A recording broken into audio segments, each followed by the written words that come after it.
Hi, this is Boone Slot Car Garage. Let's do this. Hi, I'm Boone, and this is Boone Slot Car Garage. And tonight we're going to go ahead and build ourselves a kit from Racetrack Scenics. These guys right here. Now, Racetrack Scenics is a really cool outfit, and if you haven't gone over to check out their website, I highly recommend going over and checking out their website. I mean, they got billboards, they got all sorts of different things for your racetrack layout. Now, the kit that we're going to build tonight is this, and what this is the Brandshatch Leaderboard. Now, the Brandshatch Leaderboard is kind of an interesting kit because I've only been able to find just a few pictures of this leaderboard. It was sitting on the back area right behind where the pit lane and everything is at, and it's this little short chute that they have, and it was sitting back in there. And you guys are I know I'm gonna get comments on this. I can't remember what that area it is. I mean, they got names for corners and my brain is blank right now, but I'm sure that you guys are gonna go ahead and put those in the comments going, Boone, it's between this and okay. But this Firestone leaderboard was only there for not that long, as far as I know. It's hard to find any information on it and anything else. I've gone in, I've dug around and whatnot, and I've only been able to find just a couple pictures of this leaderboard, and they're right there. And it wasn't even pictures that were of the leaderboard, they were of the pit area, and I had to look beyond that to actually find where this leaderboard was at, which is kind of mind-boggling because Kevin and Jonah picked this thing out and they decided to go ahead and make it.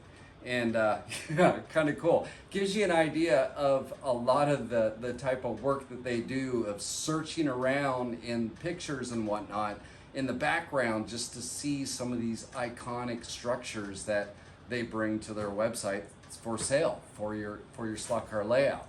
So that is what we're going to go ahead and build. Now, this is the leaderboard, and I've already built it. But we're going to go ahead and I'm going to show you what it took to go ahead and build this guy. And it turned out pretty cool. All right, so here's the leaderboard. This is what we're going to go ahead and build tonight. Now, I have 2 of these to build. So this video right here is going to be part 1. And there is going to be a part 2 that I'm going to go ahead and build the leaderboard again, the Brandshatch leaderboard. But that time, we're going to put a little bit more of a spin on it. So the first time around is this, and I'm not showing you the back side because there's some other stuff that went on with this leaderboard as well. So first one is this. The second one, well, you'll see what that one is in the next video. All right, so go ahead and grab yourself a cup of joe, maybe a donut, and let's do this. All right, so let's go ahead and take a closer look at these 2 kits. So what we have here, this one's all packaged up, and I went ahead and unwrapped this one. So when you open it up, you'll find that it has your signage, right? Now this one's all together, and my best guess is because it doesn't need to be trimmed out. It's just a matter of putting this up there and then setting the molding piece as far as the relief that goes over the top of this to split it all up. So this one hasn't been trimmed. So I'll go ahead and set that there. But this, as far as your signage on the little flags that go on the pillars on the side, and then this one across the top, these have been trimmed out. And what I mean by that is they've used a laser as far as to trim these completely out real nice so that you don't have to cut them out with scissors, or an X-Acto blade. So that makes it really nice. You know that this is going to be real easy as far as to trim out. Plus, the other thing that's nice is that this is trimmed to the same specifications of the kit itself. So you know that this is going to line up once you set it on there. So just want to go ahead and point that out. It's kind of cool.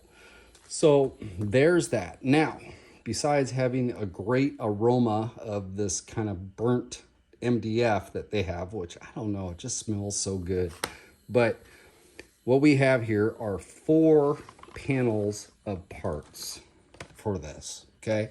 Now it looks like it's, whoa, overwhelming, 4 panels. But if you start looking at this, since it's a large, a large structure, a lot of these pieces are actually large parts. So it's not going to be real intricate as far as, putting this together. It should go together fairly quick, except for the notorious stairs. It doesn't matter what kit you build, stairs can be a challenge sometimes. So I have 2 different sets of stairs to put together. But we have that, and then here's this. Okay, and the last one there. So we have all that. So what we need to do at this point, well, let me go ahead and I'll just go ahead and measure this real quick. I know that the kit is fairly good size, okay? Here's the base that goes down, that the signage and everything mounts onto. So just the base alone looks like it's right around 18.5 inches long. So fairly good size. And this piece is 3¼ inches wide. So I don't know if, my guess is that way it looks like the 2 pillars going to come up, the sign's going to go across here, but the ladder is probably going to be over on the back side. So this could actually be even wider by the time it gets done. I don't know. It's the first one I've ever built, so I'm learning just as well as you guys with this. So there's all that. Now, what we need to do is obviously get these kits out and get them ready to prime. But the first thing we want to do is go ahead and grab some 220 sandpaper and a razor knife or X-Acto blade and go ahead and trim these out to get them out. Now, they're pretty much ready to come right out. If you look at this, this side right here, it's, it's pretty much, I mean, it's held in there, but just by a couple little tabs. So let me go ahead and let me move these guys off to the side. I'll show you this real quick. Let me set that on the track. Okay. So when they do this with the laser cut, you see there's going to be little areas down here, little tabs that are holding this into place. So to make this easier on you, just go ahead and score those lightly, okay? And what that'll do is make it easier to go ahead and pop it out. So I went ahead and scored these 2 down here, and this should, let's see here, whoop, I didn't get that guy in the corner. So let me get this guy right there, like so. Here we go. But just kind of take your time and get it off of there, because some of these pieces actually can be pretty delicate. So, there we go. So you can see how just by trimming those and a little bit of force, and you can get it out. So what I need to do is trim those all out, get them out, and then we need to go around to all these little tabs right in here where those tabs were at. And you can take your razor knife and trim it this way, maybe drag it across. Or what I like to do is take my 220 sandpaper and just go ahead and give it a quick sand and smooth that out, so that when it's all painted, you won't have any nubs. Plus the other thing is if you get those out of the way, it's going to fit a lot better too. So being how precise a lot of these kits are, the way they fit, if you do leave those little nubs and you're putting certain things together, they can actually create a little bit of issue for you. So you want to get those out of there. So what I'm going to do is get everything out of here, get everything sanded, and when we come back, we'll be ready to start applying some primer. All right, so I have one kit ready to prime, got everything laid out on my board so I can take it outside and put a coat of primer on it. But before I do that, I just want to go ahead and show you guys something. Now, on the lettering where it has Firestone, now since these are real small and real light, a good way to do it is just go ahead and take some tape and then double it back so that you can put it down on the sticky side, and then that way it'll stay put. So then you can go ahead and prime it, and you don't have to worry about the little letters flying off, off your board. Another thing is on some of these pieces where they're kind of small and they're double-sided, go ahead and put some tape down there and then just go ahead and put them into place like that, and then that way you can prime both sides as well. So just kind of a little tip, but it helps. Now, the primer that I'm going to use is just a regular Rust-Oleum primer, and this is gray. Now, you could use like a red oxide primer on these as well, and there's some advantages with that. When you're painting, if you do a light coat, it actually will bleed through and kind of show like rust on some of the edges. So with this kit right here, I'm going to go hit it with the gray. So when we come back, this kit will be complete as far as all primed up, and I'll have one more kit to go. All right, so we're back, and actually a little bit of time has gone through since the last clip that you just saw when I was getting ready to prime everything and where we're at now. So I decided to go ahead and go out and get some of the red oxide primer. So I have the red oxide primer, and I also used a gray primer. Now, on the gray primer, I went ahead and used it on the face. So like on the backboard that has the flags, on the the millwork for the front of that, and then also for the sides as well. It has the two towers on the side where it has the Firestone um, signage and everything that goes up the side. So all that I went ahead and primed with the gray, because a lot of this is actually going to be painted with red and whatnot. And I was kind of doing some thinking while I kind of took a break from the project. Now, I went out and I went ahead and, like I said, I purchased some of the red oxide primer. And I went ahead and put all the back structure as far as the pieces that are going to look steel. All right. So I went ahead and put the red oxide primer down on the steps, on the stair treads, on all the different little knickknacks that make up the back structure to this leaderboard.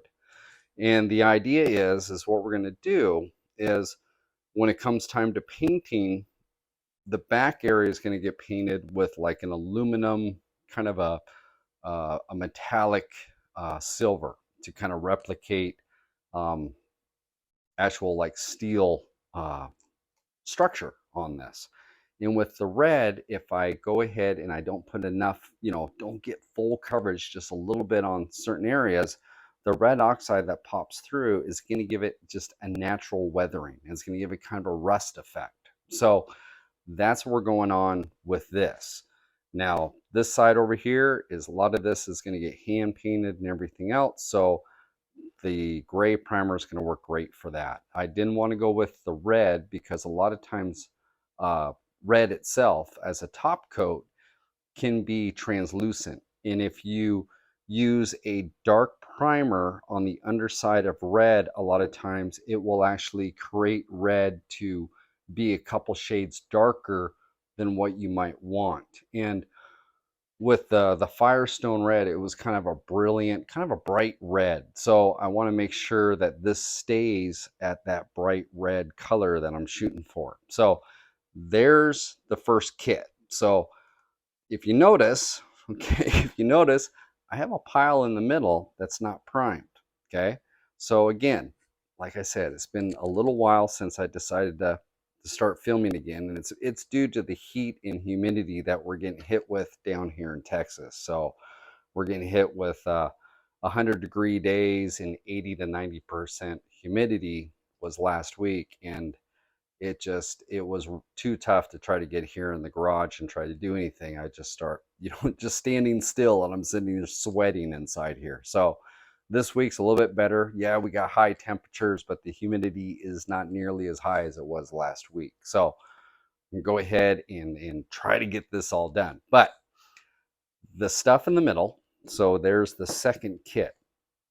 And what I decided to do, I did a lot of thinking about this when I had the break. And what I'm going to do is the second kit, I have something up my sleeve that is going to completely separate it from this kit right here. Okay. So that is why this kit isn't primed yet, and I'm not going to prime it. So that kind of gives you an idea, but we will attack that kit after we get done with this one. So what we're going to do now is I'm going to go ahead and start assembling some stuff. So let me go ahead and reposition the camera, and we'll come back and I'll show you exactly what we got going on. Okay, so we're back, and you can see that, well, I've been working on it a little bit. So what I'm doing is I'm pre-assembling the staircase, and I'm also going to pre-assemble the structure that goes in behind this with the actual ledges or ramps for each level here, okay? The reason why I'm doing this is, let me go ahead and I will show you. I haven't put this one on yet. If we look at this side, we can still see some of the MDF where they actually made it so it fits together, right? So if you look at the staircase itself, how the treads go in is they're keyed and they go through the side. So you have these holes that you end up on the side, right? So your stairs go through there. Well, when it's all said and done, it's still going to have those areas through there. And what I want to do is I want to go ahead and cover those up with some balsa just to finish it off just a little bit. So I could just go ahead and paint this all separately and put it together, but I want to go ahead and incorporate this balsa with the red oxide as well. So I'm going to go ahead and put balsa on here, and I'm going to respray that with red oxide primer just so everything is uniform in the back before I go in with the silver. Now, the cool thing about how Jonah has designed these is that they fit so tight. I haven't put any glue into these treads at all, and I mean they're on there good. They just fit right in so nice. So cool thing that I've learned with Racetrack Scenics, a lot of their kits, is that if you do the prime process and you don't wait for the primer to fully cure, it's still a little bit soft, you can go ahead and assemble some of this stuff, and as it cures, when it's in there, that primer will harden and actually glue it together. So it's kind of cool. It's a lot better than, going through and with your super glue and everything else, and or your PVA, and it starts to make a little bit of a mess. This way works pretty cool. So I went ahead and I have that one together. I just need to go ahead and line this guy up onto it and assemble that one, and then obviously put in the ends, and there's a little structure that goes down here, and then I'll go ahead and assemble this. So when we come back, I'll have all this stuff assembled, and we'll take it to the next step. Okay, so we're back, and I have the staircase together. I went ahead and added the structure down here at the bottom and a little piece up in here. Now these two pieces I did glue in, okay? So I glued this guy in, I glued that guy in up above. But the actual stair treads themselves is such a tight fit that you can get away with just go ahead and doing a friction type of fit onto it, right? So, and then the other thing is that when we put the balsa wood over the top on this side, okay, so over the top of these treads, that glue is going to be in there. It's going to lock it into place. So kind of, is one of the ways I do stuff. And the other thing too is that if you work with glue and stuff, it starts sticking to your fingers and you start making a mess with it in certain areas. This is one way to kind of alleviate that. Now, another thing that I want to go ahead and point out is being that this fits together so tight, okay? and there's so many different stairs, the best way to do it is to lay it down, okay, on a nice firm surface. Get your treads all lined up and start working from like one side and work your way up. Now, I actually use a light hammer. This is an old body hammer, but you can go ahead and apply pressure and tap with your hammer along the way up and work those into place. Works really good that way. So we have that together. Go ahead and set this over here. And here is the other part of that structure with the treads or the ramps. I don't know what you want to call it. But the cool thing also is that they go ahead and they put a mounting plate on pretty much every single kit they build, right? Well, the cool thing about this is that you can either use it or you cannot use it. Okay, say you just want to go ahead and fit this right into your layout and have no board at the bottom. You can do that. The cool thing about these mounting plates is that it's a jig. So it's already set up with all the little notches and everything into it so you can line stuff up.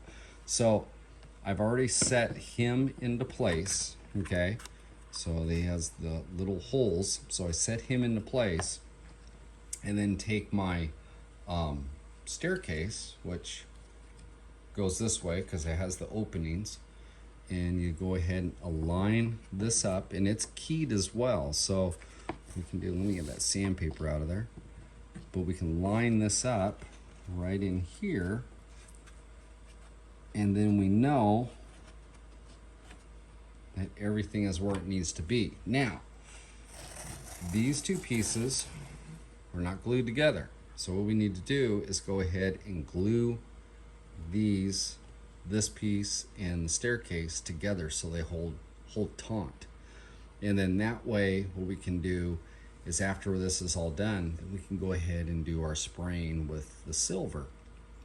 And being that it's put together like this, it's going to be real easy to go ahead and just kind of float the paint into certain areas and have other areas where it's not going to have 100% coverage, right? So it's going to look like there's a little bit of rust popping through.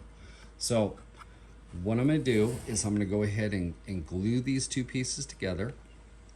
And I have a couple end plates here that need to go up here and down here on both sides. And I'll go ahead and glue those in as well. And then we'll come back and we'll start playing around with these treads, and there's another little thing that I want to do to it as well. Okay, so I got it all together. It's all glued into one piece. Now what I'm going to do is, if we look at our structure on the back here, we have these intersections where the different beams come together. I'm just going to go ahead and take an X-Acto blade, and I'm going to go ahead and scribe lines in here. And what that's going to do is give the effect that you actually have, these beams, and it's going to have separation between the two. So this, just a little extra, a little bit of detail that's into it. Now, I'm pretty much just going to do the outside of this. I'm not going to worry about the inside because I don't think you're really going to be able to see it once it's all together. So I'm going to go ahead and do that. And then what I have here is some 1/4 inch by, I believe that's like 1/16 thick balsa. And I'm going to go ahead and cut this down so it covers up areas through here. All right, so we're going to kind of replicate, some beams. I'm going to make my own little beams here and cover up some of those areas like so. And then that'll just kind of finish off everything. So when we come back, I'll have everything scribed, and I'll have my little balsa trinkets here added to our structure. Okay, so there we go. Went ahead and added those pieces that cover up the treads right in here, and then a little bit of scrab work as far as, making some definition as far as different structure that's in there. So now what I need to go ahead and do is go ahead and hit this with one more coat of primer. So I'm going to go out, hit this with a coat of primer, and yeah, yeah, we'll see what it looks like. All right, so there we go.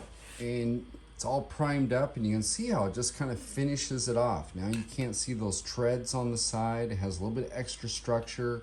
Just kind of gives it a little bit more, definition, a little bit more detail. And if we get up in there, you can see where those scribe marks are at between those rails. So those will look pretty cool once we get some paint on there. They'll actually kind of pop out.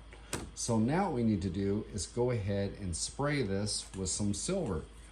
And what I have is a metallic aluminum color. And it's kind of a, yeah. It'll look like the structure in the back. It'll look like kind of a raw steel type of look to it. So I'm gonna go ahead and spray this, and I'll show you when I come back. Or I might just take you with me. You know what? We'll go out there, we'll spray this thing together. So it's getting late. I'll come back tomorrow when it's daylight, so it's not really dark outside. And with the crickets, you're not even gonna be able to hear me talk outside. So when I come back tomorrow in the daylight, we'll go ahead and get this thing painted. All right, so here we are. I've got it outside. It's the next day, nice sunny day.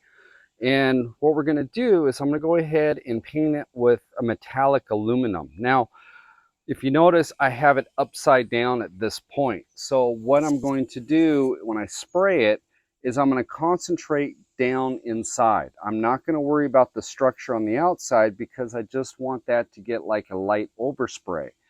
Not looking to get per se 100% coverage because I want some of this red oxide to pop out so it kind of resembles a little bit of weathering, a little bit of rust.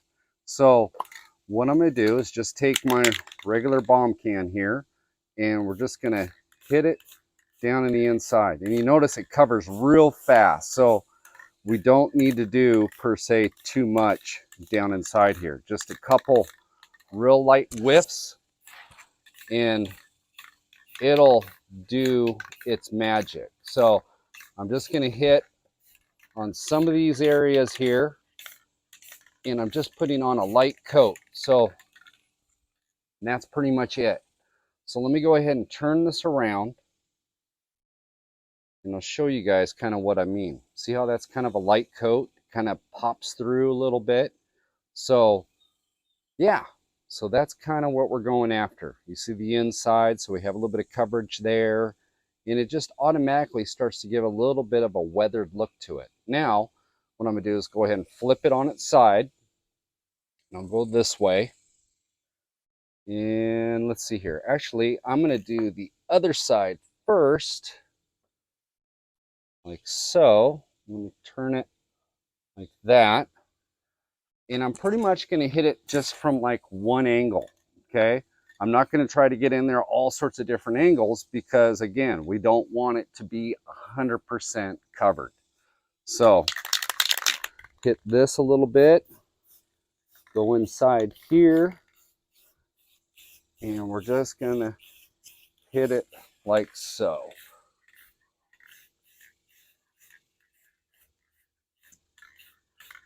Okay, and I'm going to come in on the side here. Spin this around.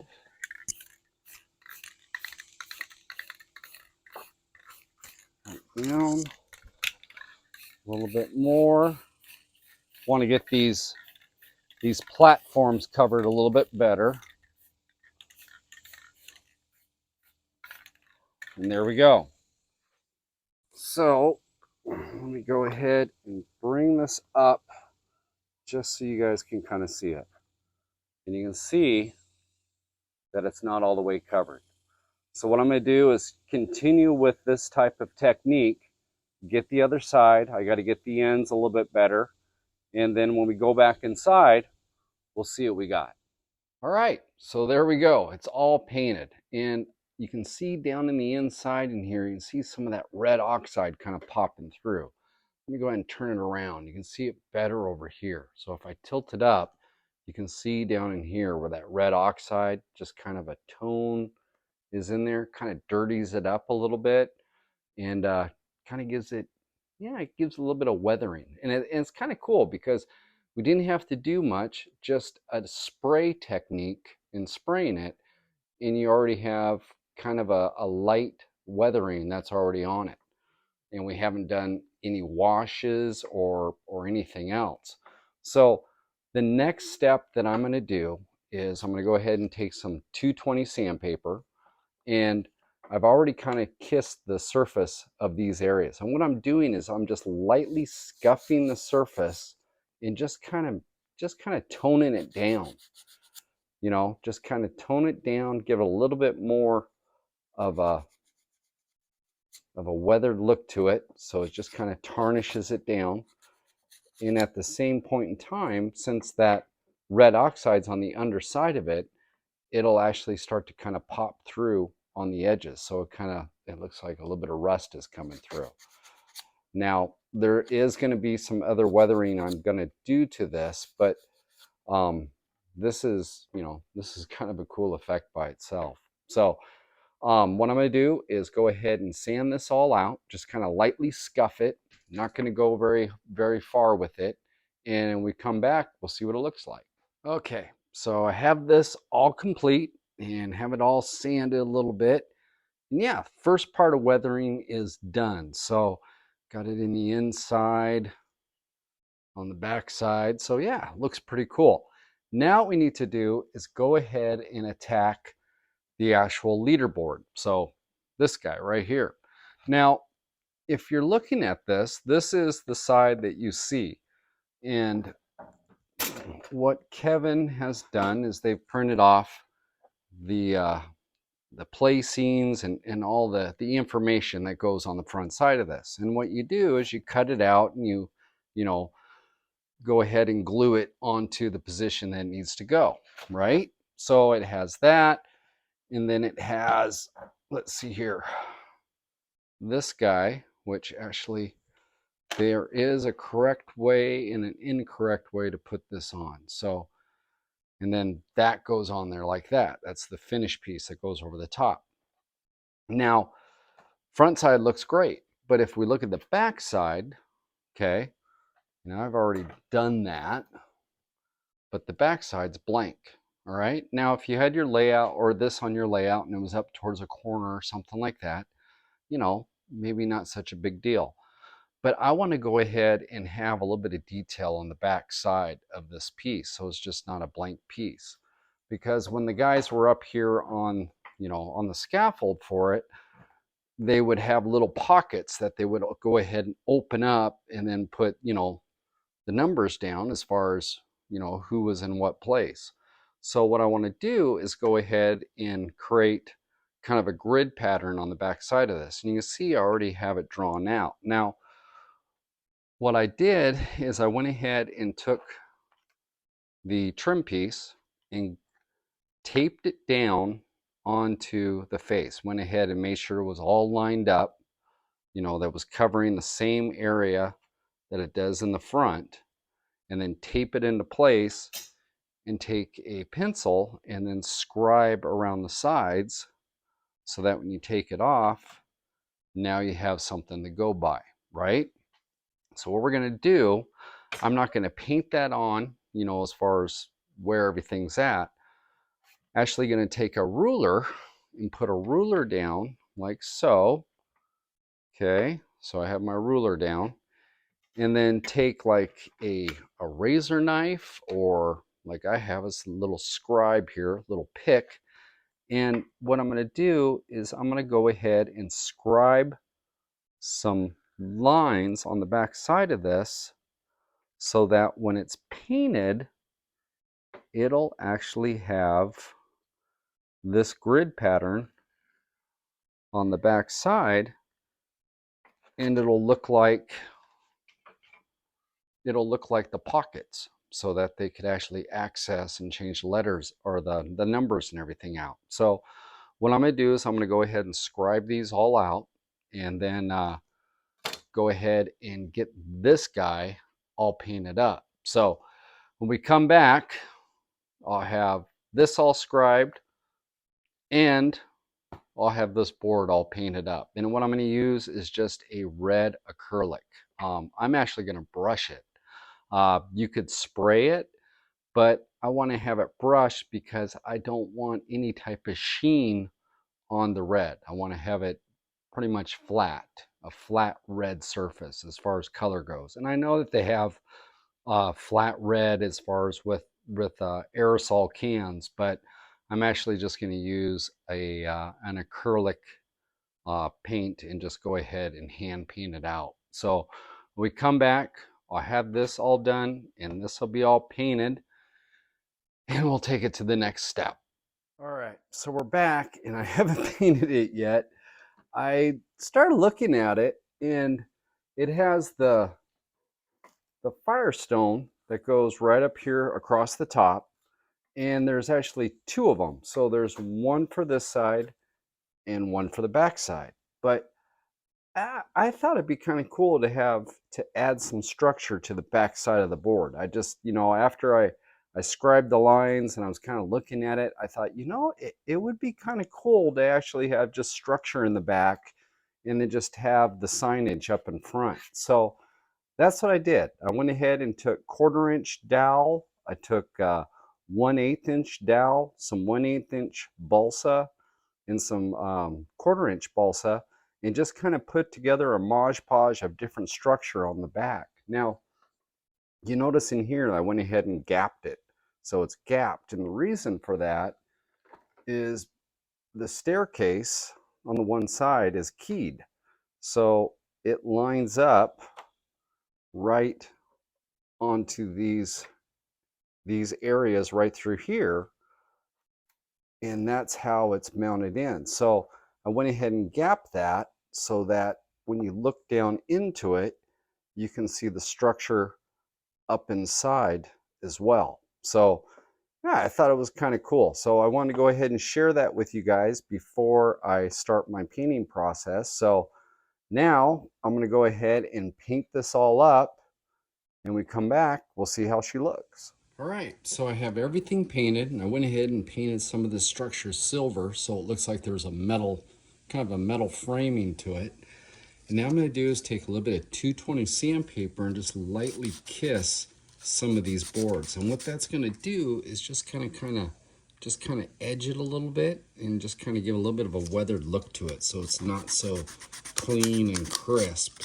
So just go ahead and hit this lightly, and it's amazing how it just kind of changes the look of stuff. So let me just go ahead and hit this just a little bit and I'll show you.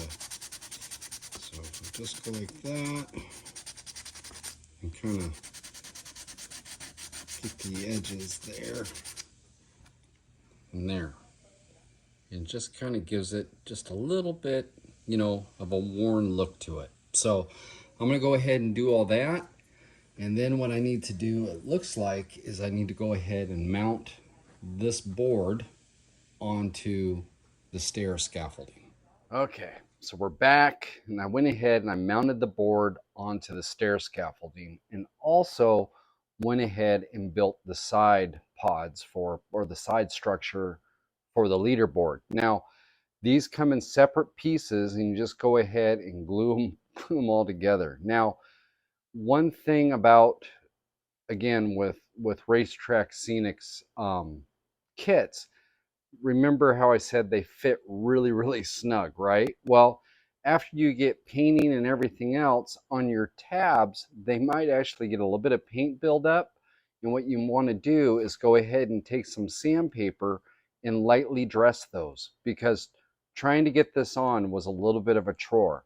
So I went ahead and got that on there, and I have the scaffolding or the stairs and stuff all put on there.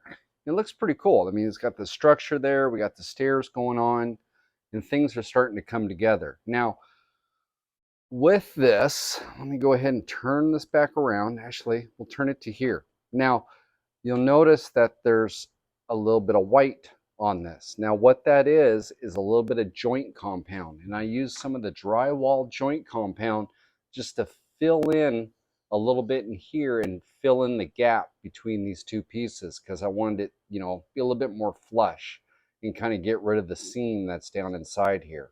So I went ahead and put a little bit of joint compound down and then took a little bit of 220 sandpaper and sanded that out so it's nice, you know, nice and uniform.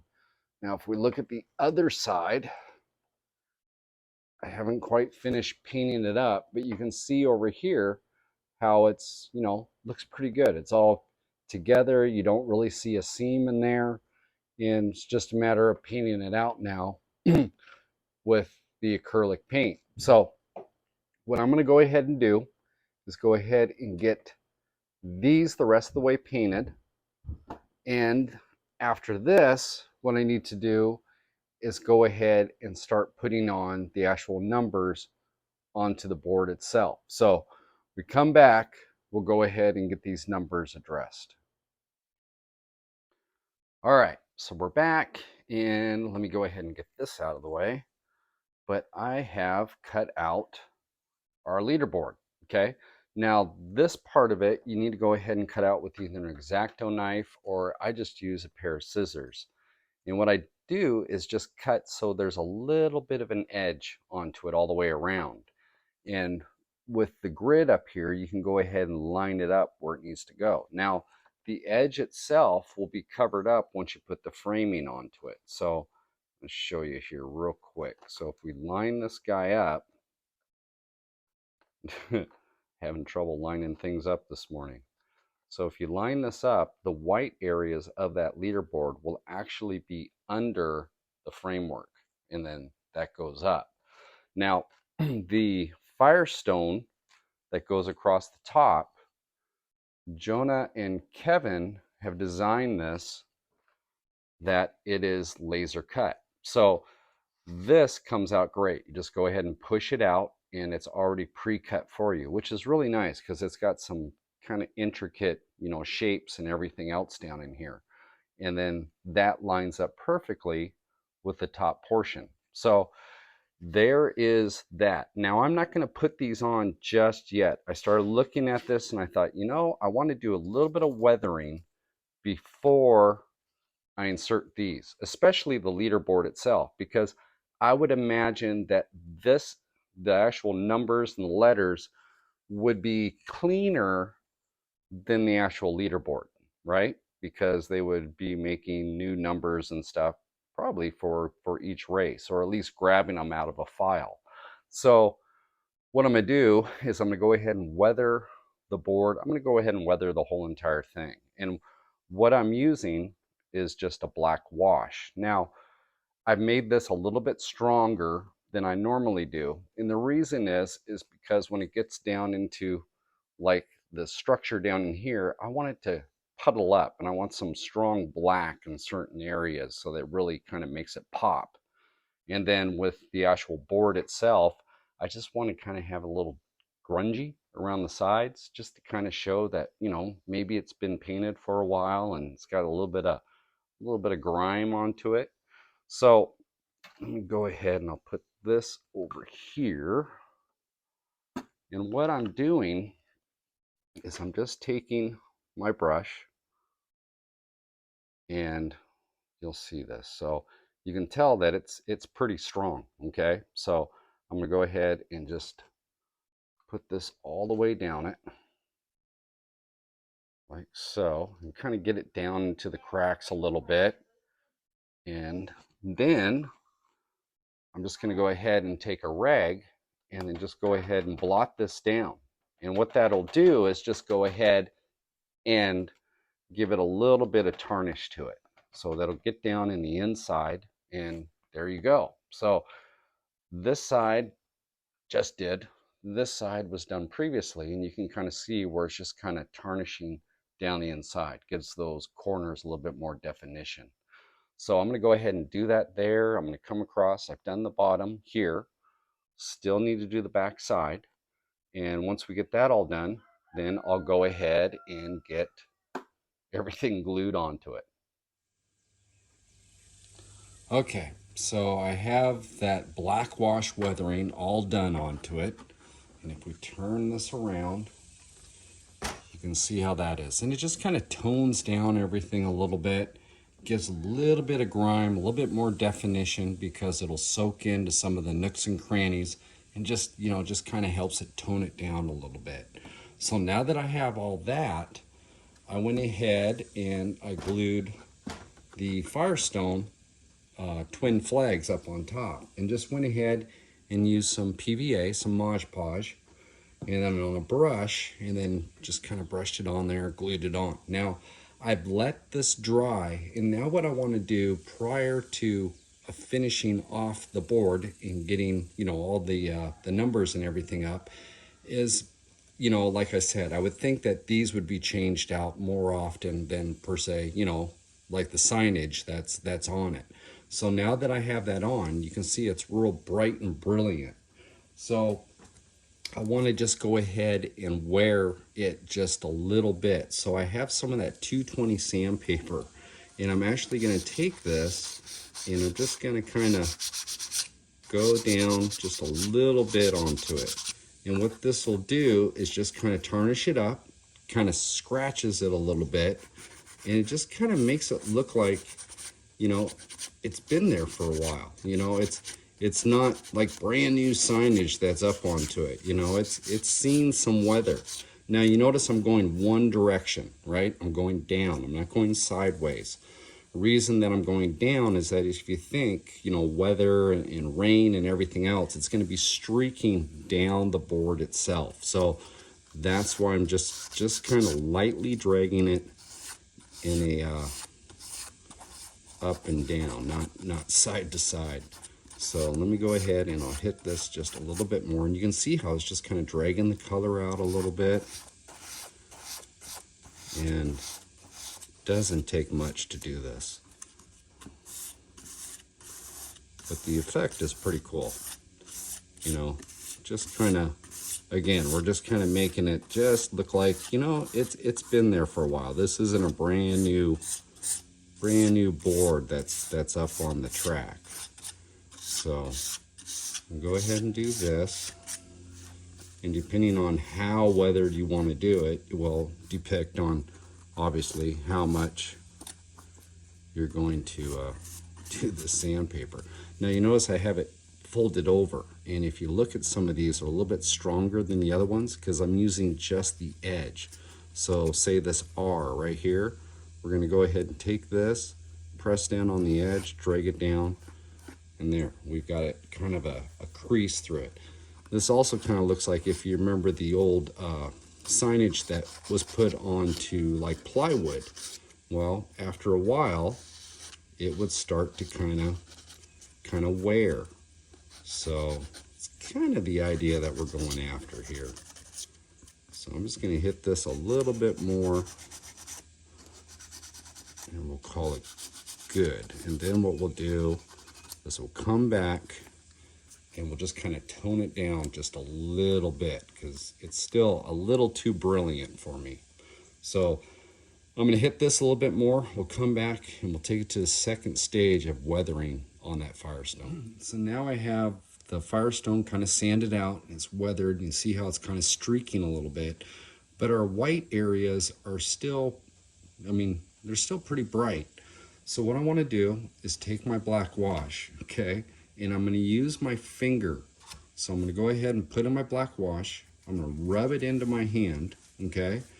And why I'm not using a brush is I can control it better with my finger.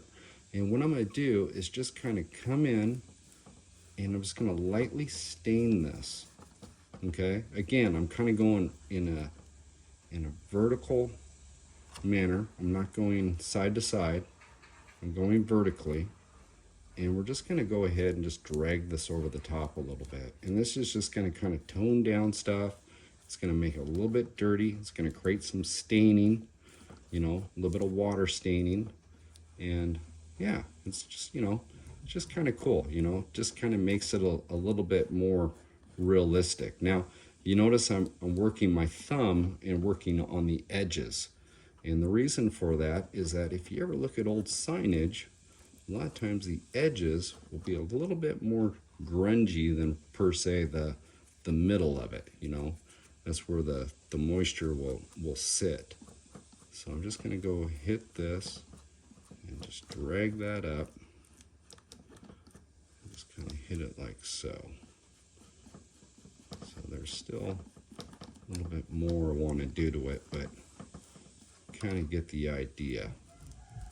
And just kind of work it in. You're also kind of using the oils of your hand too, you know, and that just kind of helps tone it down just a little bit. So kind of, yeah, kind of cool. Gives it a little bit of a worn look to it, and makes it look a little bit more realistic. So I'm going to go ahead and do a little bit more on that, and we come back, we'll go ahead and address putting these numbers and everything else, all the information on our leaderboard. All right, so now we're down to actually getting this signage put up on here. Now, this grid has different size squares on it, or rectangles. You have the large one down here, obviously for the event, the Brands Hatch, okay? And then on these, you'll notice that one is larger than the other, okay? Now, if we look at the trim piece that goes over the top, you'll notice that it has one that's larger versus the others, okay? Just make sure when you paint this and everything else that you paint the correct side, okay? This side, you can see it's just still in primer. But this side, so that when you put it up here, it's gonna match up to it, all right? So just kind of keep that in mind when you do it. Now, what I'm gonna do is real simple. I'm just gonna go ahead and take some PVA, some Mosh Podge, and I'm gonna go ahead and put it on the back side of this and then stick it onto there, okay? So I'm gonna go ahead and get those all glued on, and then I'm gonna let that dry so then I can come back over with the trim piece at the end. So go ahead and glue these on. We come back, we'll be one step closer to having this complete. Now it's time to go ahead and glue on our framework. So I'm just gonna go ahead and use a little bit of super glue. And on the back side of this, I'm just gonna go ahead and put a few drops around this. And then what we got to do is go ahead and set it into place. Now, you might want to go ahead and do a pre-fit on this just to make sure that you have everything where you want to have it, right? And if there's a little bit of white that's popping through, maybe you didn't quite get it lined up right and you're unable to move it around, what you can do is take a black Sharpie, okay, a black Sharpie, and you can come in and hit maybe some of these edges and stuff, just so you don't have some of the white popping through. So kind of a little bit of a trick, but it works pretty good. I had a little bit of a seam down in here, took a little bit of black Sharpie, kind of hit it lightly, and it really toned it down. So yeah, so now what I need to do is finish up putting little dots on there, and then go ahead and line it up and stick it on. So we come back, we'll have this done. We still got to put the lettering on the side posts. We still got the flags up on top. A little bit more weathering, and I want to put some lights on this because it'd be kind of cool on a layout with lights, so it kind of illuminates what's all there. So that's what we have in store. So I'm gonna go ahead and put this on, and I'll see you guys in a bit.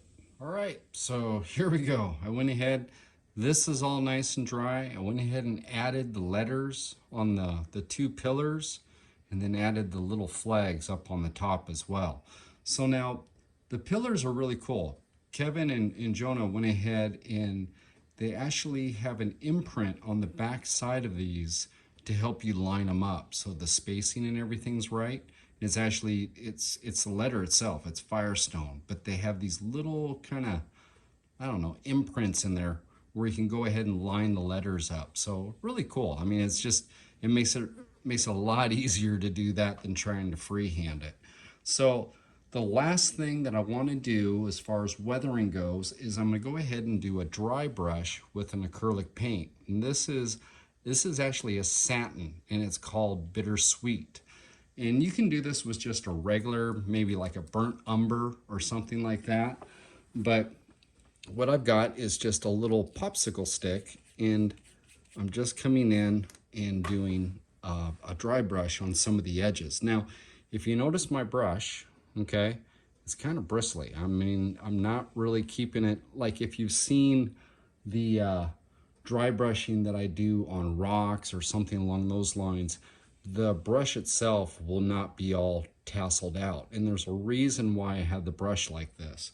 So if we come in and we go ahead and hit this like just on the edge, just to kind of dirty it up a little bit, okay? And the reason why it's tasseled is because what it'll do is it'll create these individual lines and kind of a spackly look to it. So it looks more, it just gives it a little bit more character as far as the grime onto it, and gives it kind of, I don't know how you would say it, kind of a speckled type of dry brush in a sense. And you know, women probably are really good at this because it's almost like you're putting on like makeup as far as just kind of dabbing it on. So I wouldn't know, but you know, I've been raised with enough women and married and stuff like that, so I kind of see how they do their face, kind of try to mimic it. But yeah, who knows, you know? But I just go ahead and hit that just lightly around on some of the edges, and it just kind of gives a little bit more grime to it, but it's not overpowering, you know. A regular dry brush where you come over the top is a little bit more powerful. This, when it's tasseled out, is actually kind of, it will blend it. And if you get a little bit, just go ahead and hit it with your finger to tone it down. But yeah, it works pretty good. Now, I hit the lower down below in here as far as the legs go. And if you notice, there's a little bit more down where the legs hit the dirt. And the reason for that is if you imagine rainfall or something like that and mud splashing up onto the substructure. So just kind of, you know, you kind of think as far as Mother Nature, I mean, how's it going to be? So just kind of try to mimic that. So I'm going to go through, I'm going to give this a once over with a dry brush. And then what I'd like to do is put some lights on this thing. So there we go. We're almost done. And we'll come back. We'll start figuring out some lights. Okay, so we're back, and I went ahead and I added my lights up in here. So I have my light fixtures across, drilled them all in, and I'll go ahead and put up a video on how to build these light fixtures. I've done it in quite a few different videos. So I'll go ahead and put one up. So if you are unfamiliar with the way that I make these, you can check out that video. But they're pretty simple. It's just using an upholstery washer punched out, and it makes a cool little light fixture. Now this one just has a 3mm diode. These have just the little tiny guys, which you can't even see them up inside there. But they're a really cool way of just making lights and adding it to your scenery and your kits. The only downside of the really small ones is they come with really small wires too. So I've got to go ahead and get all this stuff wired in, and I'm trying to figure out the best line of attack to do this. I went ahead also and built a light pole right here in the middle so it'll illuminate out on the back side. And then also this guy right here will be up underneath. So we'll have the first level illuminated and the top level illuminated as well. So kind of cool. So I need to go ahead and get those all figured out as far as wiring. And after that, we have the base to do. So normally I don't, you know, build these as far as the base. I use it as a jig and then build it off and then set this down into my scenery. But being that this one's going back to Kevin at Racetrack Scenics, I want to make sure that it has the base on there as well. So we come back, I got a little something special for this base. So yeah, it'd be kind of cool. So all right, so I'll see you guys in a little bit. Okay, so here it is. So you saw the lights in the front, and if we turn it around, go ahead, check this out here. We get it like so. I've got all my wires in here stringing through. Now you notice this box right here. I was having a little bit of issue because the pigtails off of these lights are really short and the wire itself is extremely small. So what I thought, or what I came up with, is that I went ahead and ran, if we look down here, you can see there's two wires coming out down at the bottom. The first one goes up to the first level right here. And I was able to splice those together, bring the wire that's on the pole down underneath and splice it in down below, and then run that down through here and then drop it through the side structure. The top, being that it was such a spread, I had to go ahead and stretch my wires over here to the middle and create a cover, so almost like a little fuse box or junction box right here on the side. So I went ahead and soldered everything together and was able to hide it behind this little box. And if you look at it, it's kind of cool. I got it all kind of little handle on it, did some rivet work, and so it kind of blends right in. Then the other thing is I took my wire here and painted it with a flat black and then ran it up through and then down through the side. And then both of those come down here. Took a little bit of figuring out to do. I sat here and stared at this for a while. I was thinking of maybe trying to run everything down and over, and it just, yeah, this was the best solution was coming across there. And it doesn't look bad. It actually looks like a real power cable coming over. So all in all, it turned out pretty cool. Now, we need to go ahead and start attacking the base. So I have the base plate here. And the first thing we need to do, since I dropped the wires down through this side, is I need to go ahead and drill a hole over here so that the wires can drop through. So I'm gonna go ahead and do that, go ahead and drill a hole, drop the wires, and then we come back, I'll explain what we're gonna do to this base plate. Okay, so now I have my hole drilled and I went ahead and fished my wires down through the bottom. Now, I have it sitting on the mount plate and you can see I have a block of wood underneath it because I can't exactly sit it flat because now these wires are gonna be kind of teetering on it. So I have it kind of propped up on that. Now, what I wanna do is take my pencil and I am going to scribe a line on this around the base, okay? And the reason why I'm doing this is because I want to go ahead and build like a brick foundation right around the edges of this so that it's not sitting directly on it. It would give the illusion that there's going to be some bricks lying just around the edge. Kind of dress it up a little bit and, you know, do something a little bit different.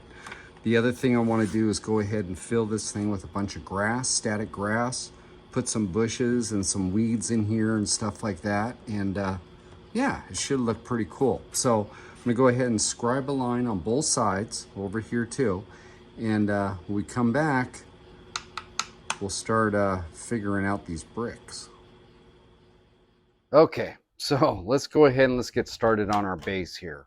So what we're gonna do first is we're gonna go ahead and lay the foundation color for the grass. So what we have is just two different browns, kind of have it's called Honey Bear, and the other one is my Bittersweet, which is like a dark burnt umber. So what I'm gonna do is just go ahead and mix these two together. And let's see here. Let's go ahead and mix these two, add some water to it, just so it kind of creates a little bit of a thin wash. So just go ahead and mix these and see what kind of color we end up with. Oh yeah, that's a good mud color. Look at that. All right, so we have that. I'm just gonna add a touch of water. So come on, touch of water, making a mess. All right, so here we go. So we start out with this, and we're just going to go ahead and lay this right on top. Okay, so let me go ahead and let me get over here on the edge where I went ahead and made those lines. Now what I did that for is so I can go ahead and paint the inside of this black. And why I want it black is we're not really going to see the inside of it. Don't really want it to pop or anything else. Just want it to kind of be hidden by the eye, right? Because we have wires going down in there and whatnot. So just kind of keep it dark in the inside. So what we want to do with this is just go ahead and bring it right around the edges. Now, the black really isn't going to matter because it's going to overpower this brown anywho, but I like to go ahead and put the lines in there anyway, just so I have a reference point to go off of. So I'm going to go ahead and lay out this, and then when we come back, I'll have the inside of this black, and I'm using acrylic on that, and we'll go ahead and take it to the next step. All right, so now we're getting ready to go ahead and lay down some static grass. So like I was saying, I want to go ahead and do a brick kind of a foundation around these. So what I'm using for that is 1/4 inch square dowel. And so what I did is I went ahead and laid this down and then took a pencil, I'll get my pencil, and then go ahead and write a line. And why I did that, and I did that all the way around it, and the reason why I did that is because I don't want to get any grass underneath this. I want it to have a clean surface as far as to go ahead and glue that down. So with this line right here, I know that I don't want to, get grass in here.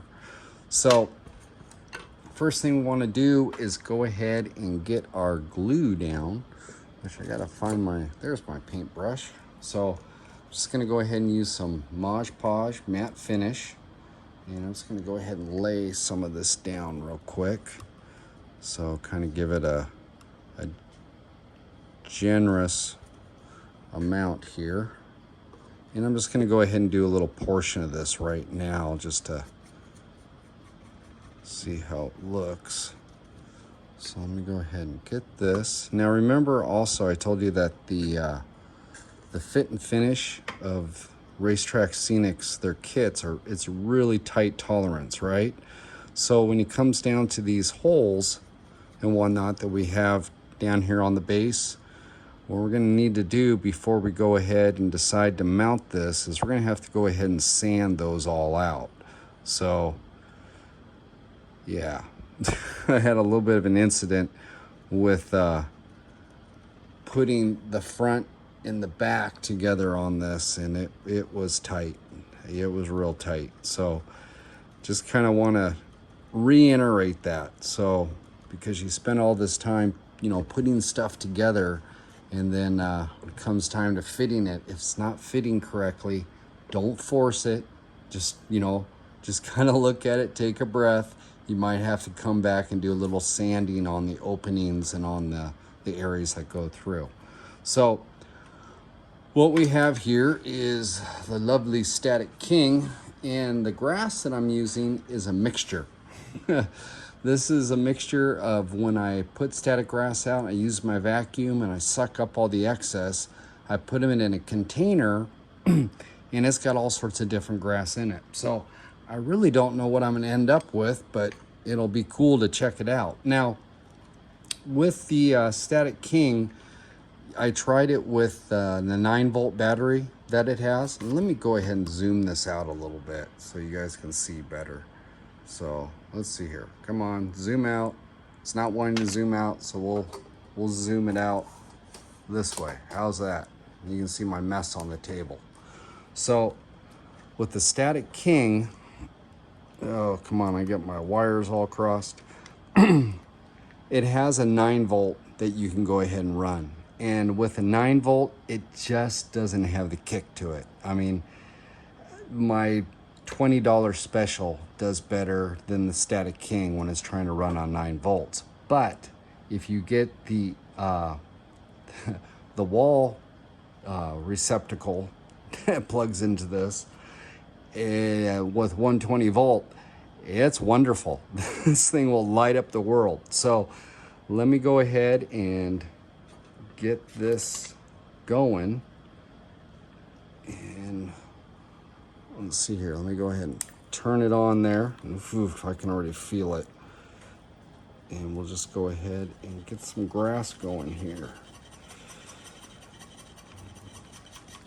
And this thing, it's cool. I mean, it really stands it up.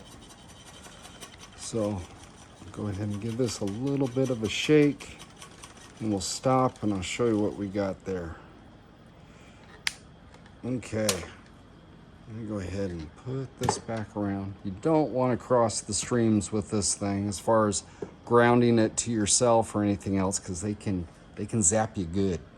But there is our grass. And I mean, that thing really stands it up.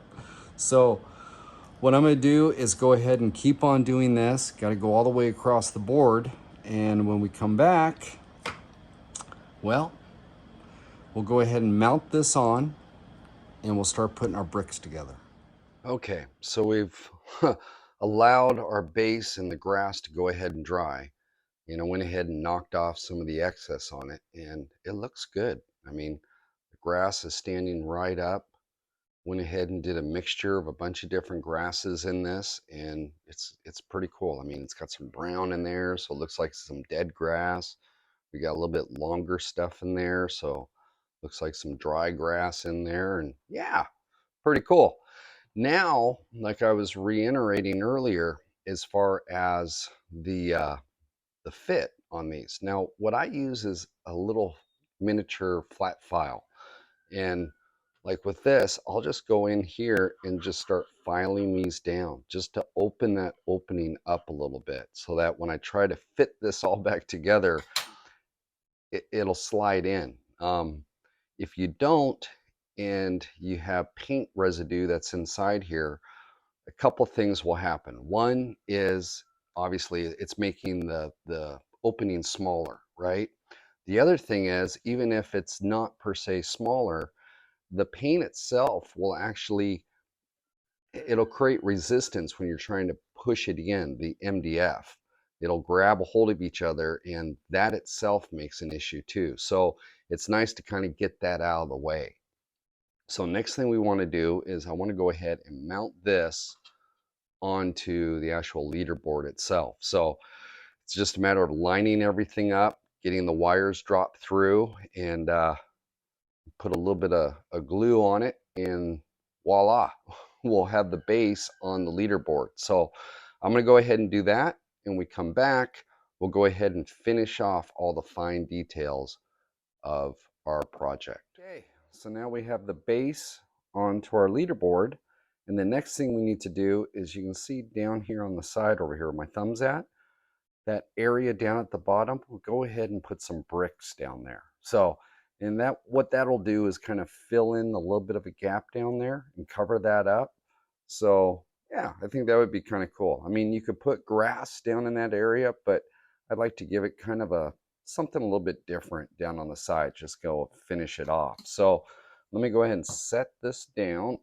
All right, so set that down. And what I have here is some quarter stick square dowel, and then I have 1/4 by 1/8 square dowel. And the reason why I'm using the 1/8 square dowel is in the front side of this.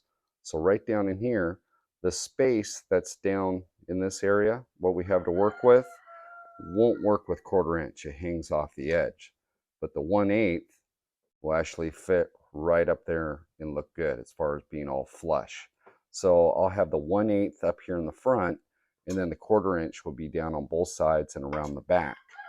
So in order to get this to look more like brick and less like balsa, what I'm going to do is use my good old trusted all-purpose joint compound, and I just need a brush. And what we're going to do here is I'm going to take this, and I'm just going to kind of paint in on two sides of it some of the joint compound. And what this will do is cover up the grain of the wood And then the other thing is we can give a little bit of texture and it'll look more like a masonry brick. So I'm just going to go ahead and put this on. And you notice I haven't cut these into bricks or anything else. And the reason for that is that when I go ahead and make this, I'll just go ahead and slice them up as they go down. And it should work pretty cool. So I'm going to go ahead and cover this on just 2 sides. Let me get this right here. Get that out of there, a little bit of a chunk. Go like this, and it just needs a light coat, not much to to change the texture with that, just enough to blend over the top. If you put it on too thick, what will happen is when you go to cut it, it'll want to chip off. So we kind of just want a light coat on this. All right, so you get it like so. I'll just go ahead and smooth it out. Now I'm just going to take my brush and tamp it just a little bit, and I'll show you what this will look like. So if we tamp it just a little bit and bring up some texture. So I'm going to do that on 2 sides. Okay. Like so. Right? And then what I need to do is just let this dry. So I'll probably give it like an hour or so just to dry, and we'll come back and we'll go ahead and start making some brick foundation. All right, so there's one other little thing I want to show you guys before we let this stuff dry. If you notice on that, I went ahead and just kind of scarred some lines into it, right? To kind of make the brick kind of look like brick, right? So before it dries, go ahead and get yourself a ruler. And what we're going to do is I'm going to scribe lines at 1 centimeter, okay? So I'm just going to go ahead and take a pointy thing out of your toolbox, and we're just going to go ahead and make some lines in this at 1 centimeter. And what this will do is 2 things. One, you can look at it and say, yeah, that's a brick, right? The other thing is that when you go to cut this, it'll be a lot easier because you'll have lines to work off of. And then that little portion of it's done. So there are ways that you can make individual bricks, you know, and stack them up individually. But since we're doing like a finished base, all we need to do is have the illusion that they are separate bricks. Don't actually have to make separate bricks, especially with the joint compound, because if you look at this, I don't know, it's kind of hard to see since it's all white, but you can see those lines in there, and yeah, it looks like masonry work. So what I'm gonna do is go ahead and scribe this all out, and then I'm gonna go ahead and let it dry, and we come back, we'll take it to the next step. All right, so we're back, and I went ahead and I did the bricks and everything up on the one side, and it's kind of cool. I mean, it just finishes it off and, you know, makes it look pretty cool. Versus the other side where it's just sitting on the board. So it's kind of a neat way to finish it off and just gives a little bit more, you know, a little bit more pizzazz to it. So we take our balsa that we went ahead and put the joint compound on, all right? And I have this piece. I've already pre-cut these ones over here. And what I'm doing is I'm going ahead and here's the one that's 1/8, okay? So cut this in a manner that you can go ahead and place that down and then take your 1/4 inch and they will lay right in the side here. Now, the front of this is about 2 centimeters. And what I did is I ran this out and I cut 4 sections off, okay? So 4 centimeters. Now, there's a good chance I'm probably gonna have to come in here and do a little bit of fitting, a little bit of cutting to make it fit just right. So what we have is I have one piece of balsa that I have not cut yet. So I'm just gonna go ahead and use this guy over here as my template since I already have it cut. And I'm just lining it up on the edge here. So actually this one right here, the end is, you know what? I can use that. No, I'm not going to. I'm gonna go ahead and cut that off. But what I'm using is just a little hand hacksaw. And I'm just gonna go ahead and cut this end real quick. Okay, and the nice thing about a little hacksaw is it makes a nice clean cut. So I'm just gonna go ahead and line this guy up. And since this is already my template, I'm just gonna utilize this right here. Make kind of a pre-cut. And just come in and slice this guy down. Okay, so there we go. So I have all my balsa cut. Now, the ends that are raw, all right, once you get it all fit, what you want to do is come in with some of the joint compound and just go ahead and dress each one of the edges, okay? For a mere fact that when it's down there, especially on this one, it's going to be exposed on this one side. So I just went ahead and took a little bit of joint compound and got that all dressed. So next thing that I'm going to go ahead and do is take all my little bits and get them pre-fit, and then get all my slicing done, get my joint compound on the edges here. When we come back, we'll go ahead and paint these up. So at this point, I have my balsa. It's all cut, it's fit. I have my drywall compound on both sides of it. Now I'm ready to go ahead and paint it. So what I'm going to use is just acrylic, and I'm just mixing an antique white and a black together to kind of give me a gray color. Now, you could make these bricks any color you want. I just wanted to go ahead and kind of do like a gray, almost like a cinder block type of thing, because the scale of these is a little bit too big to be per se like a red brick. So I decided to go with like a gray style brick. So what I'm going to do is go ahead and I have those two mixed together, and I just went ahead and watered this down just a little bit, just so it's a little bit thinner, okay?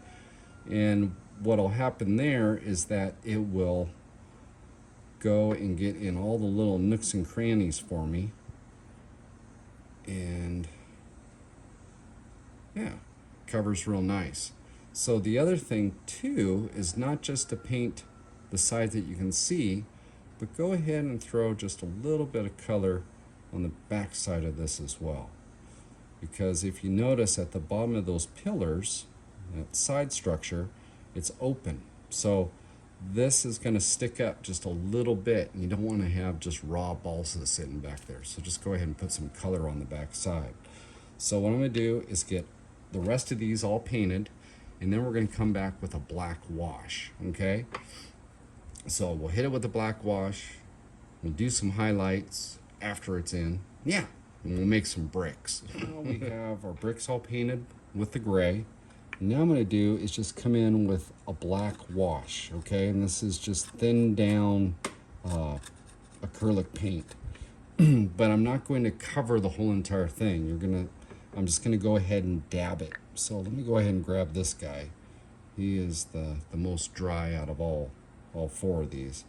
And I'm just going to go ahead and dab this on here like so, okay? So you see how I have it dabbed? It's just kind of sporadic. Now I'm going to do is take just a little cloth, and I'm just going to blot this, okay?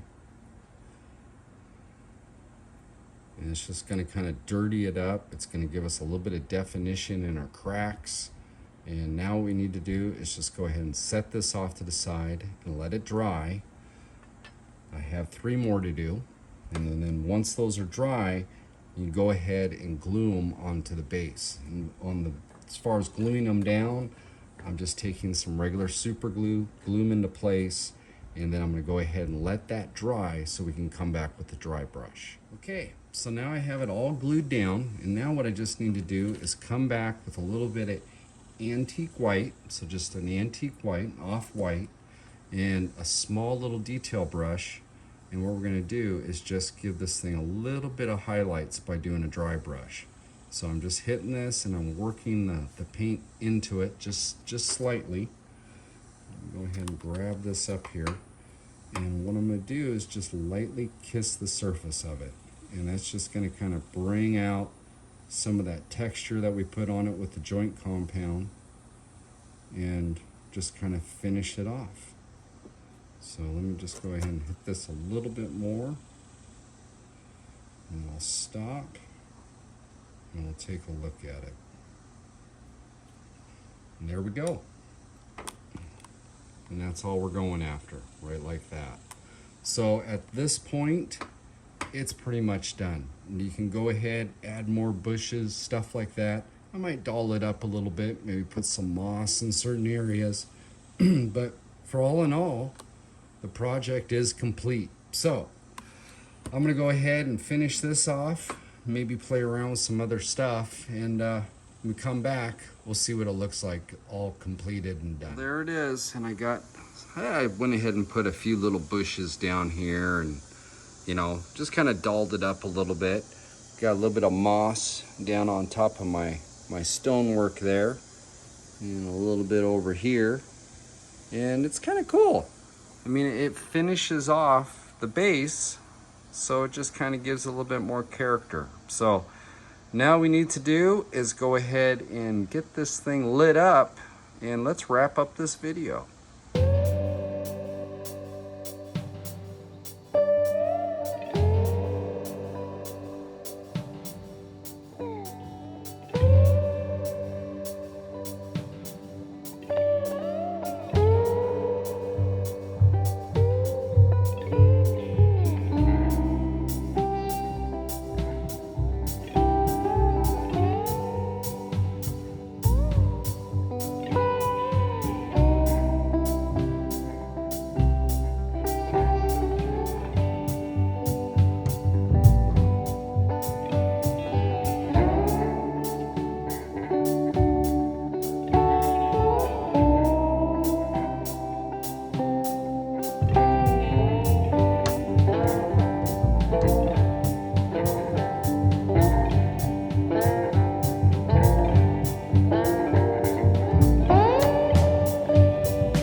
All right, so there we go. another video complete. And hey, it turned out pretty cool, right?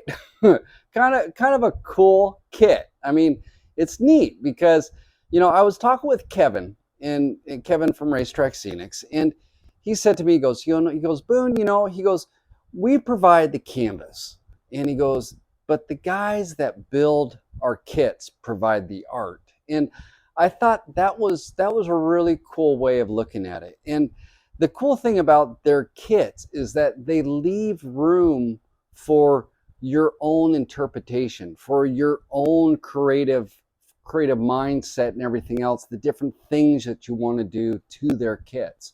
And that is really cool. That makes the building just that much more enjoyable. You know, those little extra things that you can go ahead and put into it that personalize it the way that you want it versus what is showing on a website, right?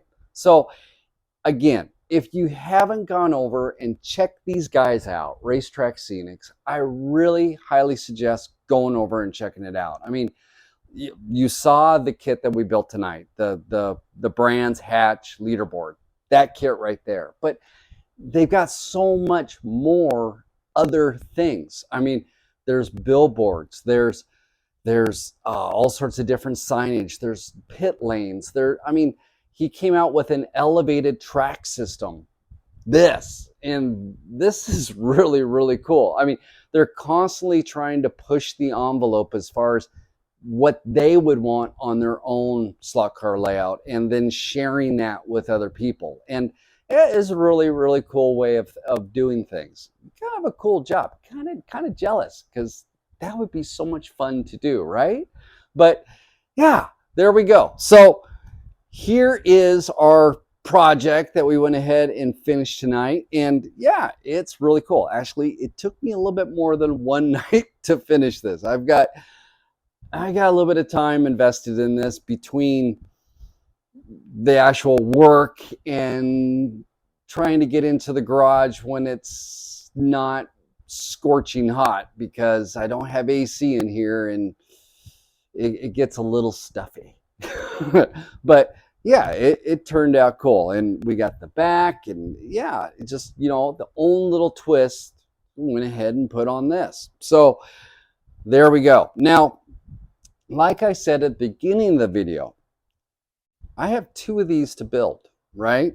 So I'm not going to put 2 of these on my layout.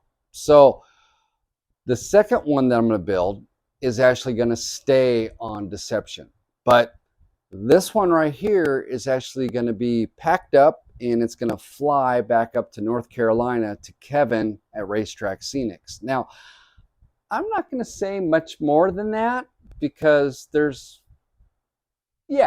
not going to say much more than that, but keep an eye on the website, because you will see this layout again, or this leaderboard again, okay? And yeah, I'm not going to say any more than that. Just keep an eye on these guys. Good reason to go over there and keep on visiting their website. So there we go. We got that one done. I have another one to build, and it was kind of funny. Originally, I was thinking, well, I'll just go ahead and build both these and put them on one video. I don't think sometimes, you know, I actually had to redo the intro and everything else into this video, because yeah, originally that was my idea.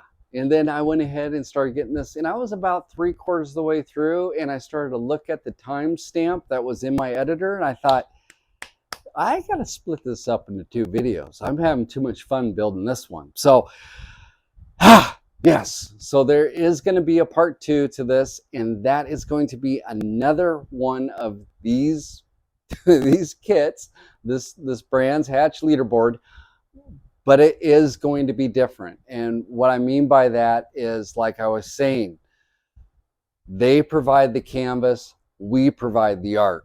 So the other one, I'm going to push the envelope with. So wasn't going to do with this one. The other one, definitely I'm going to go ahead and do it with. So that is what's in store for the next video. Now, if you like this video, like it, share it, And please subscribe to my channel. And also, on top of all that, we still have this, which is the Facebook group, that, which is the Instagram group, this, which is the Buy Me a Coffee app, and that, which is the Patreon group. Now, Patreon group is really cool. I know I talk about it and stuff like that, but it's really cool.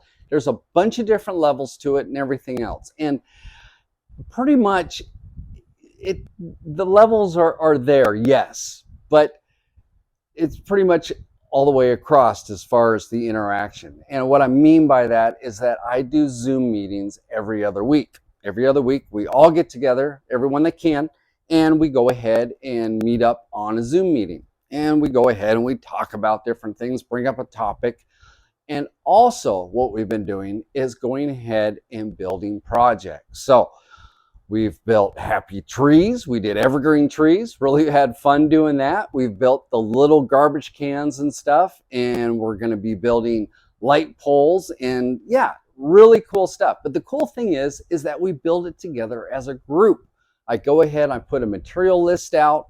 Everybody gets their materials. When all the materials, everyone's got their materials, then we go ahead and in that next meeting, we go ahead and we build our project. And it's really cool because I'm right there and I'm building along with them. And if they have any questions or different things, we can go ahead and address that all at one time. And if there's different suggestions that they have that they're looking at and saying, well, what if we did this? It's really cool. It's really cool. You know, put all these different heads together and come up with some really cool ideas. So if you haven't checked out the Patreon group, go check it out. It's cool. It is really cool. I have fun. Everybody has fun. But on top of all that, we'll just kind of leave that stuff alone. If you like the t-shirt, which is a Boone Slot Car Garage t-shirt, and it has "Let's Do This" on the back side of it, if you like one of those, you go ahead and check this out, which is Conquest Lair. And Raul, who has Conquest Racing Club, went ahead and started Conquest Lair for a bunch of guys, or YouTubers and whatnot, to go ahead and put together merchandise as far as cups and t-shirts and all sorts of different things. I mean, there's my stuff that's right here. There's also stuff from Marty Ford. There's stuff from Area 51. Yeah, George from Area 51, MP Slot Car Space, and then there's other guys over there too that it just keep on kind of adding to it. So if go over there and check that out and give these guys some support. So yeah, cool stuff, right? So there we go. So I think I've covered everything. Yeah, I think I've covered everything. So next time on Boone Slot Car Garage, well, we're going to be building ourselves another kit, but it's not going to be the same as this kit. Well, it's the same kit, but it's definitely not going to look like this. All right. So with that, I think it's a wrap. Put a fork in me. I'm done. All right. I'll see you guys later.